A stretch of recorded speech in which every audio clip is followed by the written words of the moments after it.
പ്രിയപ്പെട്ട സുഹൃത്തുക്കളെ, കേരള മുഖ്യമന്ത്രി പിണറായി വിജയൻ്റെ പദപ്രയോഗങ്ങൾ നമ്മൾ ഒരുപാട് തവണ ചർച്ച ചെയ്തിട്ടുണ്ട്. കുലംകുത്തി പ്രയോഗം മുതൽ എടവ് ഗോപാലകൃഷ്ണ മുതൽ പരനാറി പ്രയോഗം, നികഷ്ടജീവി, വീട്ടിൽ പോയി ചോദിക്ക് ഒക്കെ പറയുന്ന പോലെയുള്ള തരം താഴ്ന്ന ഒരുപാട് പരാമർശങ്ങൾ നമ്മൾ ഇതിനകം ചർച്ച ചെയ്തിട്ടുണ്ട്. കേരളത്തിൽ ഒരു മുഖ്യമന്ത്രിമാരും ഉപയോഗിക്കാത്ത തരം താഴ്ന്ന നിലവാരം കുറഞ്ഞ ആയിരുന്നു അതൊക്കെ എന്ന് നമുക്ക് നിസ്സംശയം പറയാവുന്നതേ. മുഖ്യമന്ത്രിമാർ പോയിട്ട്, മന്ത്രിമാർ പോയിട്ട്, ജനപ്രതിനിധികൾ പോലും ഉപയോഗിക്കാൻ മടിക്കുന്ന അറയ്ക്കുന്ന പദപ്രയോഗങ്ങളായിരുന്നു അതൊക്കെ എന്നുള്ളത് നമ്മൾ ചർച്ച ചെയ്തുകൊണ്ടിരുന്നു. ഇപ്പോൾ കഴിഞ്ഞ ദിവസം തന്നെയാണ് വീട്ടിൽ പോയി ചോദിക്കുക എന്ന് പറയുന്നത്, ആ പദപ്രയോഗം നമ്മൾ ചർച്ച ചെയ്തുകൊണ്ടിരുന്നു. സുഹൃത്തുക്കളെ, ഇപ്പോൾ ഒരു പുതിയ പരാമർശം മുഖ്യമന്ത്രിയുടേതായി പുറത്തു വന്നിട്ടുണ്ട്. ആ പരാമർശവും കൂടി കേട്ട് കഴിഞ്ഞപ്പോഴാണ് ഈ പിണറായി വിജയന് മുഖ്യമന്ത്രിയായിട്ടിരിക്കാനല്ല, ഒരു CPM എന്ന് പറഞ്ഞ പാർട്ടിയുടെ ഒരു ബ്രാഞ്ച് മെമ്പറായി തുടരാനുള്ള യോഗ്യത പോലും, ആ സ്ഥാനത്തിരിക്കാനുള്ള, അല്ലെങ്കിൽ ഒരു ബ്രാഞ്ച് സെക്രട്ടറി ആയിരിക്കാനുള്ള ഒരു യോഗ്യത പോലും പിണറായി വിജയൻ ഇല്ല എന്ന് നമുക്ക് ബോധ്യമായത്. അപ്പോൾ കഴിഞ്ഞ കുറച്ച് ദിവസങ്ങളായി തന്നെ അദ്ദേഹത്തിൽ നിന്ന് വരുന്ന ആ പരാമർശങ്ങൾ അദ്ദേഹത്തിൻ്റെ കിളി പോയോ അല്ലെങ്കിൽ അദ്ദേഹത്തിൻ്റെ ഒരു സമനില തെറ്റിയോ എന്നൊക്കെ നമുക്ക് തോന്നുന്ന നിലയിലുള്ള പരാമർശങ്ങളാണ് അദ്ദേഹത്തിൽ നിന്ന് വന്നുകൊണ്ടിരിക്കുന്നത്. കഴിഞ്ഞ ദിവസം അദ്ദേഹം നടത്തിക്കൊണ്ടിരുന്നൊരു പ്രസംഗത്തിന് ഇടയിൽ വെച്ചാണ് വീട്ടിൽ പോയി ചോദിക്കുക എന്ന് പറഞ്ഞിട്ട് ആ പരാമർശം വീട്ടിൽ പോയി ചോദിക്കുന്നു പറഞ്ഞിട്ട് അയാളുടെ പ്രസംഗം അങ്ങനെ തുടരുകയായിരുന്നു. അപ്പോൾ ഞാനിപ്പോൾ മനസ്സിലാക്കിയതെന്ന് വെച്ച് കഴിഞ്ഞാൽ, പല സീനിയറായിട്ടുള്ള മനഃശാസ്ത്രജ്ഞന്മാരും ഇയാളുടെ ഈ പ്രതികരണമെന്ന് വിശദീകരിക്കാൻ വേണ്ടിയിട്ട്, അതിനെന്താണ് വിശദീകരണമെന്ന് മനസ്സിലാക്കാൻ വേണ്ടിയിട്ട് ശ്രമിച്ചെന്നും അവരവരുടെ ആ ശ്രമത്തിൽ പരാജയപ്പെട്ടെന്നും, എന്തുകൊണ്ടാണ് ഇയാൾ ഇങ്ങനെ പ്രതികരിച്ചത് എന്ന് അവർക്ക് മനസ്സിലായില്ല എന്നുമാണ് എനിക്ക് മനസ്സിലാക്കുന്നത്. ഞാൻ സീനിയറായിട്ടുള്ള മനഃശാസ്ത്രജ്ഞന്മാർ അവരെ യഥാർത്ഥത്തിൽ പരിശോധിച്ചെന്താണെന്ന് ചോദിച്ചാൽ, ഒരു രാഷ്ട്രീയ നേതാവ് ഇതുപോലെ പ്രസംഗിച്ചു കൊണ്ടിരിക്കുമ്പോൾ ഒരാൾ ഒരു ചോദ്യം ചോദിക്കാനുണ്ട് എന്ന് ചോദിച്ചാൽ, ആ രാഷ്ട്രീയ നേതാവ് എങ്ങനെയായിരിക്കും അതിനോട് പ്രതികരിക്കുക എന്നുള്ള നിലയിൽ ഒരു 3-4 സിനാറിയോകൾ അവർ ഒന്ന് ചിന്തിച്ച് നോക്കി. ഇപ്പോൾ ഒരാൾ ഇപ്പോൾ കേരള മുഖ്യമന്ത്രി തന്നെ പ്രസംഗിച്ചുകൊണ്ടിരിക്കുമ്പോൾ ഒരാൾ സദസ്സിൽ നേരിട്ടൊരു ചോദ്യം ചോദിക്കാറുണ്ട് എന്ന് പറയുന്നു. അപ്പോൾ പലതരത്തിൽ മുഖ്യമന്ത്രിക്ക് പ്രതികരിക്കാം. മുഖ്യമന്ത്രിക്ക് വേണമെങ്കിൽ ആ പ്രതികരണം ശ്രദ്ധയിൽപ്പെട്ടില്ല എന്നുള്ള നിലയിൽ വേണമെങ്കിൽ മുന്നോട്ട് പോകാം, ശ്രദ്ധിക്കാതെ മുന്നോട്ട് പോകാം. ഇപ്പോൾ ശ്രദ്ധിക്കണം നിർബന്ധമൊന്നുമില്ലല്ലോ. 2, പ്രസംഗം നിർത്തിയിട്ട് എന്താണ് ചോദ്യം എന്നുള്ള ചോദ്യം കേൾക്കാം, വേണമെങ്കിൽ അതിന് മറുപടി പറയാം. അത് 2ാമത്തെ ഒരു സിനാറിയോ. 3ാമത്തെ സിനാറിയോ എന്ന് പറയുന്നത്, സുഹൃത്തെ ഒന്ന് നിൽക്ക്, ഞാൻ പ്രസംഗം ഒന്ന് അവസാനിപ്പിക്കട്ടെ, അത് കഴിഞ്ഞിട്ട് ഞാൻ മറുപടി പറയാം എന്ന് പറയാം. അത് 3ാമത്തെ സിനാറിയോ. 4ാമത്തെ സിനാറിയോ എന്ന് പറഞ്ഞാൽ, ആ ചോദ്യം ചോദിക്കുന്ന ആളെ വേണമെങ്കിൽ അയാളെ പരിഹാസപൂർവ്വം അയാളോട് വേണമെങ്കിൽ മറുപടി പറയാം. അതാണ് ഉമ്മൻചാണ്ടി പിന്നെ ബാറുമായി ബന്ധപ്പെട്ട് എന്തോ ചോദിച്ചൊരു ചോദ്യത്തിന് മറുപടി പറഞ്ഞതായിട്ടൊക്കെ നമ്മൾ യൂട്യൂബിൽ കണ്ടു. അപ്പം സ്വാഭാവികമായൊരു രാഷ്ട്രീയ നേതാവ് പ്രസംഗിക്കുമ്പോൾ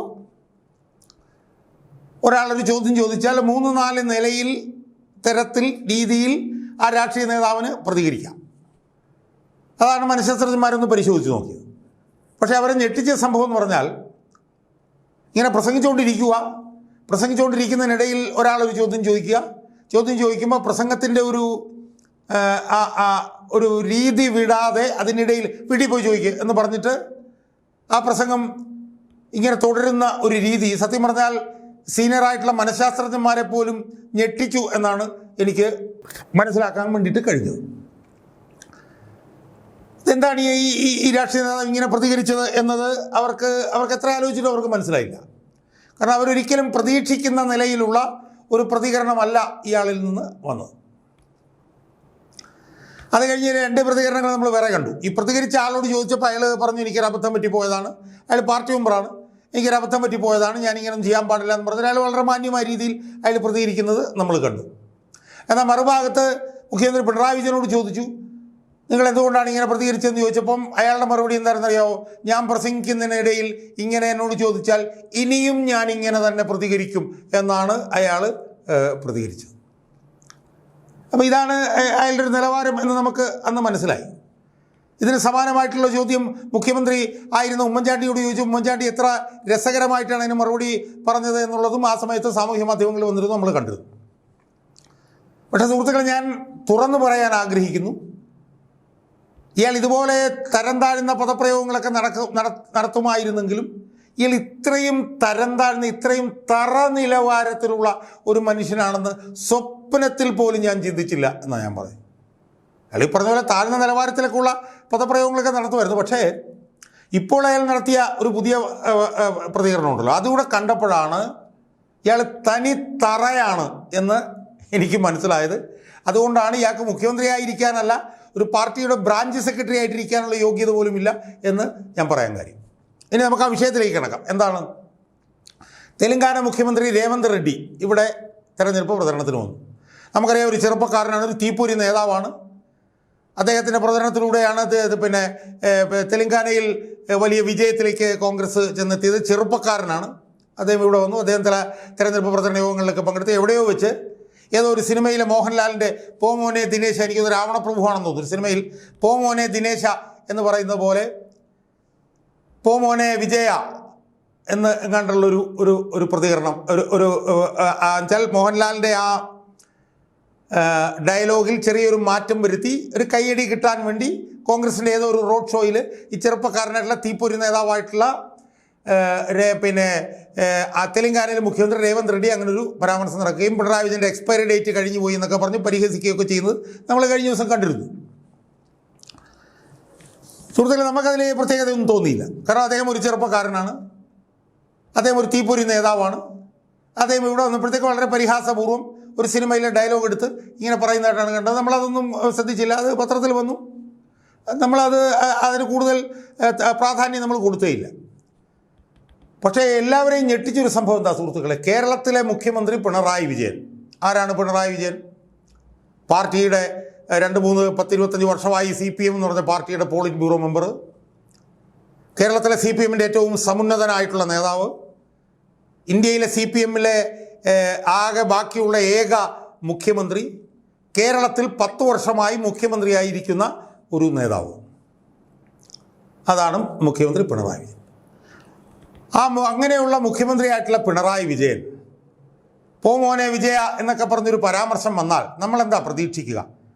നമ്മൾ പ്രതീക്ഷിക്കുന്നത് അതൊന്ന് മൈൻഡ് ചെയ്യാതെ അതിൻ്റെ വഴിക്ക് പോകട്ടെ എന്നുള്ളതാണ്. ഇനി ആരെങ്കിലും രേവന്ത് റെഡ്ഡി ഇങ്ങനെ പോമോനെ വിജയ എന്നിങ്ങനെ പറഞ്ഞു എന്ന് പറഞ്ഞാൽ തന്നെ അതിനെ പുച്ഛിച്ച് പരിഹസിച്ച് തള്ളിക്കൊണ്ട് അത് ചെറുപ്പക്കാരനായിട്ടുള്ള അയാളാണ്, അയാളുടെ നിലവാരം, അയാളുടെ സംസ്കാരം, അതിലേക്കൊന്നും ഞാൻ തരം താഴാൻ ഉദ്ദേശിക്കുന്നില്ല എന്ന് പിണറായി വിജയൻ പറയും എന്നാണല്ലോ നമ്മൾ പ്രതീക്ഷിക്കുക. പിണറായിൻ്റെ സ്വഭാവത്തിന് അയാളൊക്കെ എന്തെന്ന്, അയാളെയൊക്കെ വെറുതെ വെച്ച് പുച്ഛിച്ച് തള്ളും എന്നാണ് നമ്മൾ പ്രതീക്ഷിച്ചത്. പക്ഷേ നമ്മളെല്ലാവരെയും ഞെട്ടിച്ചുകൊണ്ട് ഈ സമുന്നതനായിട്ടുള്ള CPM നേതാവ്, ഈ പാർട്ടിയുടെ പോളിറ്റ് ബ്യൂറോ അംഗം, ഈ പാർട്ടിയുടെ മുഖ്യമന്ത്രി, ഈ പാർട്ടിയുടെ ശേഷിക്കുന്ന ഏക CPM മുഖ്യമന്ത്രി, അയാൾ ഉളുപ്പുമില്ലാതെ ലജ്ജയില്ലാതെ ഒരു പത്രസമ്മേളനത്തിൽ നിന്ന് പറയുകയാണ് എന്നെക്കുറിച്ച് രേവന്ത് റെഡ്ഡി ഇങ്ങനെ പറഞ്ഞു. അയാളോട് എനിക്ക് പറയാനുള്ളത് ഡാഷ് മോനെ രേവന്ത മറുപടി വരുന്നുണ്ട് എന്നാണ്. ഡാഷ് മോനെ രേവന്ത എന്ന് പറഞ്ഞാൽ അവിടെ എന്ത് അശ്ലീല വാക്കുപയോഗിച്ചും നമുക്ക് അത് പൂരിപ്പിക്കാം. ആ മോനെ എന്നതിൻ്റെ കൂടെ എന്തൊക്കെ ചേർക്കാൻ കഴിയും എന്നുള്ളത് എൻ്റെ പ്രേക്ഷകർ ഒന്ന് ചിന്തിച്ചാൽ മതി. ഡാഷ് മോനെ രേവന്ത മറുപടി വരുന്നുണ്ട്. നമ്മളൊന്ന് ആലോചിച്ച് നോക്കൂ സുഹൃത്തുക്കളെ. സത്യത്തിൽ കേരളത്തിലെ ഏറ്റവും വലിയ പാർട്ടിയല്ലേ CPM. ആ പാർട്ടിയിലെ മുഴുവൻ അണികളെയും അനുഭാവികളെയും ഒക്കെ ലജ്ജിച്ച് തല കുനിപ്പിക്കുന്ന ഒരു നാണം കെട്ട പ്രയോഗമല്ലേ ഈ പിണറായി വിജയൻ എന്ന് പറഞ്ഞ ഇയാളിൽ നിന്ന് വന്നത്? ആലോചിച്ച് നോക്കൂ. ഡാഷ് മോനെ ഒരു മുഖ്യമന്ത്രി പറയുകയാണ്. ഇത് കേരളത്തിൽ നിന്ന് വേറെ ഏതെങ്കിലും മുഖ്യമന്ത്രി ഇങ്ങനെ പറയുമായിരുന്നോ? അച്യുതാനന്ദൻ പറയുമായിരുന്നോ? ഉമ്മൻചാണ്ടി പറയുമായിരുന്നോ? ആന്റണി പറയുമായിരുന്നോ? കരുണാകരൻ പറയുമായിരുന്നോ? ആരെങ്കിലും പറയുമായിരുന്നോ? അവരൊക്കെ അതിനെ അങ്ങ് പുച്ഛിച്ച് തള്ളുകയുള്ളായിരുന്നു. ആ സ്ഥാനത്താണ് ഡാഷ് മോനെ എന്ന് പറഞ്ഞാൽ പച്ച തെറി ആണ് നിന്നെ വിളിക്കാൻ ഞാൻ ഉദ്ദേശിക്കുന്നത്, രേവന്ത. എന്ന് ഇയാൾ പറഞ്ഞിരിക്കുകയാണ്. സത്യം പറഞ്ഞു കഴിഞ്ഞാൽ നമ്മൾ ഈ CPM-ലെ അണികളും പിന്നെ അവിടുത്തെ കേഡർമാരും മാത്രമൊന്നുമല്ല ലജ്ജിച്ച് തലകുനിക്കേണ്ടത്. നമ്മൾ മലയാളികൾ ഒന്നാകെ തന്നെ ഇതുപോലെ തറ നിലവാരത്തിലുള്ള ഒരു മൂന്നാം കിട മനുഷ്യനെ മുഖ്യമന്ത്രിയായി കിട്ടിയതിൽ നമ്മൾ ലജ്ജിച്ച് തല താഴ്ത്തണ്ടേ സുഹൃത്തുക്കൾ? അയാൾ 3ാം ടേം ചോദിച്ച് നമ്മുടെ മുന്നിൽ നിൽക്കുകയാണ്. അയാളുടെ നിലവാരം നമ്മളൊന്ന് ആലോചിച്ച് നോക്ക്. ഇനിയിപ്പോൾ അയാളുടെ കീഴുദ്യോഗസ്ഥന്മാരാരെങ്കിലും ആയിരിക്കുമല്ലോ ഇത് ഇയാളുടെ മുമ്പിൽ കൊണ്ടുപോയി. അപ്പോൾ അവരോട് പറയണ്ടേ, നിങ്ങൾ എന്ത് വൃത്തികേടാണ് ഈ കാണിക്കുന്നത്, ഇങ്ങനെയാണോ ഒരു മുഖ്യമന്ത്രി പറയേണ്ടത്? അത് ഞാൻ പറയില്ല എന്നല്ലേ പറയണ്ടത്. ഇപ്പോൾ അച്യുതാനന്ദൻ്റെ അടുത്ത് ഇങ്ങനെ കൊണ്ടുചെല്ലാൻ, ഇപ്പോൾ അച്യുതാനന്ദൻ്റെ കൂടെ ജോലി ചെയ്ത ആളാണ് ഞാനിങ്ങനെ ഒരു സാധനം അച്യുതാനന്ദൻ്റെ അടുത്ത് കൊണ്ടുചെല്ലാൻ തയ്യാറാവും സുഹൃത്തുക്കളെ? എനിക്ക് തന്നെ വല്ലാതെ നാണക്കേട് തോന്നുകയാണ്. ഇതെങ്ങനെ VS-ൻ്റെ അടുത്ത് കൊണ്ടുചെന്ന് കഴിഞ്ഞാൽ ചിലപ്പോൾ മോന്തക്കുറ്റിക്കിട്ട് അടിയായിരിക്കും ചിലപ്പോൾ കിട്ടുന്നത്. അപ്പോൾ അതുകൊണ്ട് ഞാൻ കൂടുതൽ ദീർഘിപ്പിക്കുന്നില്ല. ഇയാൾ തറയാണ് എന്നുള്ളത് നമുക്കറിയാമായിരുന്നു. ഇയാളുടെ പ്രയോഗങ്ങൾ കൊണ്ട് ഇയാൾ തറയായിരുന്നു നമുക്കറിയാമായിരുന്നു. പക്ഷേ ഇത്രയേറെ പിന്നെ ഈ പറഞ്ഞ പോലെ എന്തൊരു തറയാണ് ഈ മനുഷ്യൻ എന്ന് ഞാൻ പോലും വിചാരിച്ചിരുന്നില്ല. ഞാൻ പോലും വിചാരിച്ചതിനേക്കാൾ അപ്പുറത്തെ തറയാണ് ഇയാൾ. ഇയാൾക്ക് മുഖ്യമന്ത്രിയായി പോയിട്ട് ഇയാൾക്ക് പാർട്ടിയിലെ ഒരു ഏറ്റവും താഴത്തെ ഒരു ബ്രാഞ്ച് സെക്രട്ടറി ആവാനുള്ള വിവരവും സംസ്കാരവും പോലും ഇയാൾക്കില്ല എന്നാണ് നമ്മൾ മനസ്സിലാക്കേണ്ടത്. അയാൾ ഒരു സംസ്ഥാനത്തിൻ്റെ മുഖ്യമന്ത്രിയെ ഡാഷ് മോനെ എന്ന് വിളിച്ചിരിക്കുകയാണ്. വ്യക്തിപരമായിട്ട് സ്വകാര്യമായിട്ടൊക്കെ വേണമെങ്കിൽ വിളിക്കാം.